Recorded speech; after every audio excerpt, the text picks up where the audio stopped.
All right, everyone, listen up, shouted the coach, clapping his hands together to draw everyone's gazes, while several mages endeavored to restore the obelisk to its upright position.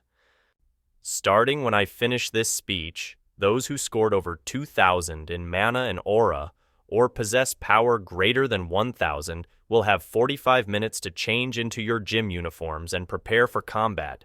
Everything you need can be found in the corresponding changing rooms.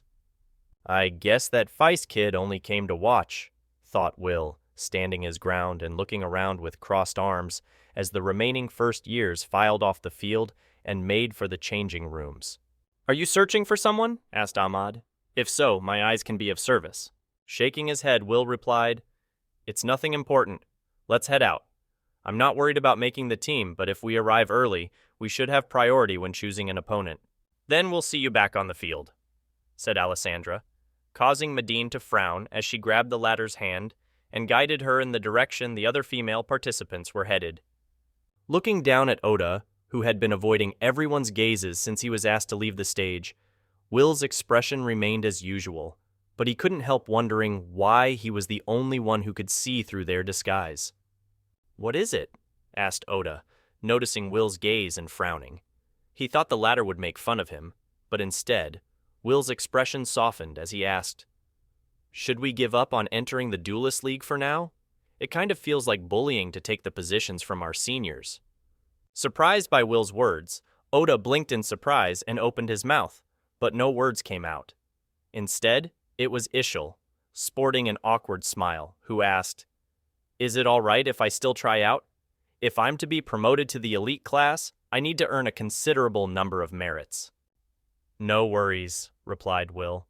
Ota and I are outliers, so it won't harm our standing too much if we focus on other things the next 6 months. Just let me know if you need anything. That goes for you as well, Ahmad. I'm not going to tell you to avoid accepting sponsorships, but if anyone tries to coax you into signing over your life or image, don't feel like you have no other options. But of course, responded Ahmad, beaming from ear to ear. And if you ever visit the South Sea, my home and hearth will always have a place for you. Since they only had so much time to prepare, Ahmad and Ishil departed soon after the former finished laughing. In their wake, Will and Oda stood out like sore thumbs, 2 of the only first years who lingered. Are you sure about this? Asked Ota, sporting a slightly vexed look as he didn't like the thought of Will or anyone else, making concessions on his behalf. Shrugging, Will contended, 6 months isn't that long. Besides, this will give you more time to spend with Tim and Dory. Then, when they enroll a half year from now, we can all try out together. What happened to doing everything you can to become a master before graduation? Asked Ota. You don't become a master by bullying the weak, retorted Will. The only real challenge I would face among the first years is you. Since we can always fight or spar whenever we please, my only reason for joining the league would be publicity. But even that isn't particularly important at this exact moment. Closing his eyes and sighing, Oda flatly remarked, You really frustrate me sometimes. However, in contrast to his words, a faint smile adorned his face as he turned to depart, adding, I'm gonna grab something from the concession. Bring your face and wallet. Yeah, responded Will, slipping his hands into his pockets and following after Oda with a relaxed smile. He had hoped to use the Duelist League as a platform to make his presence known to the other sages, but as there were still more than 4 years until the promised meeting time, it was likely they weren't even paying attention to the goings-on in Axial. He could also have those he financed wear logos the others would recognize, so it wasn't like he was losing much by not competing directly. As if to indicate they were prime real estate for investors, those hoping to join the Duelist League arrived in padded, predominantly white, unmarked jerseys, form-fitting shorts, and as much armor as they were comfortable wearing. Contrary to the stereotypes of Will's first incarnation, those from the mage course wore more armor than those following the martial path. There were exceptions, of course, but as most magic spells disregarded conventional defenses, most warriors prioritized speed and mobility, their primary protection being their aura. Well, this is a curious development. Did the 2 of you decide not to try out? Asked Alessandra, wearing the same basic outfit as everyone else, but with a breastplate, gauntlets, and somewhat impractical, high-heeled greaves. "What is the meaning of this?" appended Medine, sporting a disapproving frown that was largely obstructed by her visor. Impressing even Oda with his ability to bullshit, Will smoothly answered, "I didn't come to the academy to show off, but to represent my family and its values. I still plan to enter the Duelist League, but, at least for the time being, I've decided my focus should be promoting and nurturing those yet to reach my level." "Oh, so you're planning to become our manager?"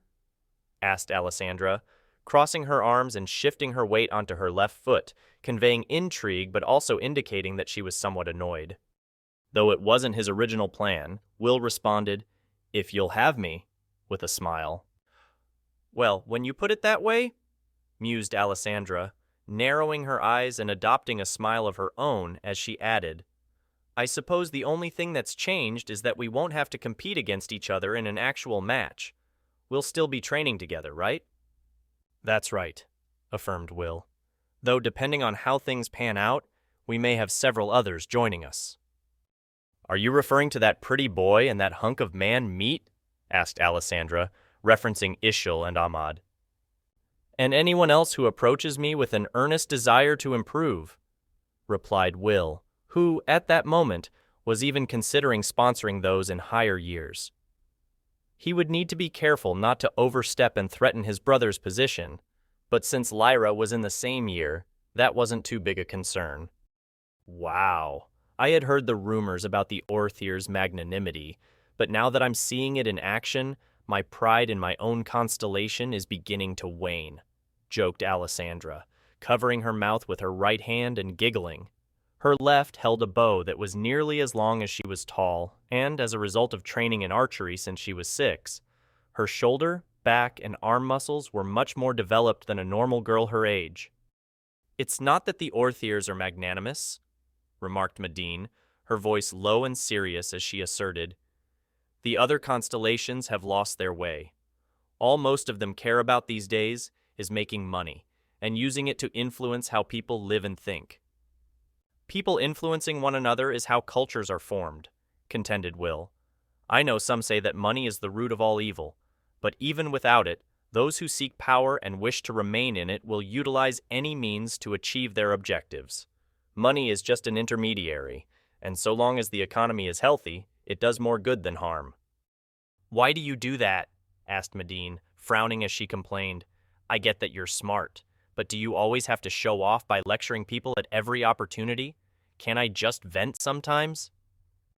"She has a point," remarked Oda, staring up at Will with half-lidded eyes as he used a biodegradable fork to eat the chili cheese fries the latter had purchased for him a few minutes prior. "You give off a serious holier-than-thou vibe," Oda explained. "It would be one thing if you were an old scholar lecturing your disciples, but since we're all around the same age, it comes off as super pretentious." "Well, I find it charming," argued Alessandra, causing Oda to stare at her and retort.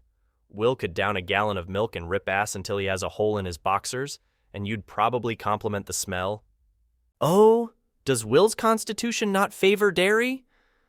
asked Alessandra, looking at the person in question. She didn't know how close Will and Oda were, so while she found the latter's remarks boorish, she maintained her usual smile and deflected. "My stomach might as well be cast from iron," replied Will, reinforcing his abs with aura to produce an audible knocking as he rapped them with his knuckles. Then, in response to Medine's and Oda's accusations, he met their respective gazes and said, "And I apologize if my words upset you. I spent the past couple of years interacting with someone over 600 years old, so I guess some of their personality and idiosyncrasies rubbed off on me." "Oh, now that you've brought them up, what's the Ebon Sword like?" asked Alessandra, genuinely curious but overselling her excitement a bit to steer Will's focus back to her. "My master," asked Will, crossing his arms and feigning deep thought as he explained, "their personality is difficult to describe without it sounding like I'm insulting them. One thing I can say without hesitance is that they are immensely powerful. That and their control is on a level that's difficult to comprehend even if you see it in action." If possible, I would like to meet them someday, muttered Medine, her voice faint and expression slightly troubled behind her visor. She felt like she had wronged Will after hearing his sincere apology, but since they had already changed topics, she wasn't sure how to backstep or issue an apology of her own. Instead, she added, "My grandfather once met and challenged the Ibn Surd in his youth. He credits the encounter as the reason he was able to become a sword saint." I can see that," said Will, nodding before revealing, "I once saw my master cut a waterfall vertically, and it remained split for several hours due to the remnant aura." "Wow, it's no wonder you're so strong," remarked Alessandra. "If I'm not mistaken, that's the phenomenon referred to as sword intent. According to my mother, it's like the physical form of a curse, manifested using aura instead of mana." "That's almost precisely how my master explained it," affirmed Will. "And if you take things a step further, you can achieve a domain. That's one of the requirements for becoming a sword saint," appended Medine, not wanting to be left out of the conversation. Nodding, Will added, "That, and manifesting a martial spirit within your weapon or body.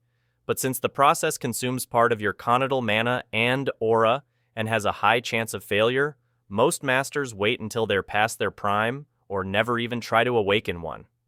"Yeah, because if your martial spirit is destroyed, it's nearly impossible to recover," muttered Medine, hanging her head. She wasn't alive when it happened, but since it was a fairly big deal at the time, she managed to get her hands on a recording of her grandfather's duel against the current sword saint Alicia.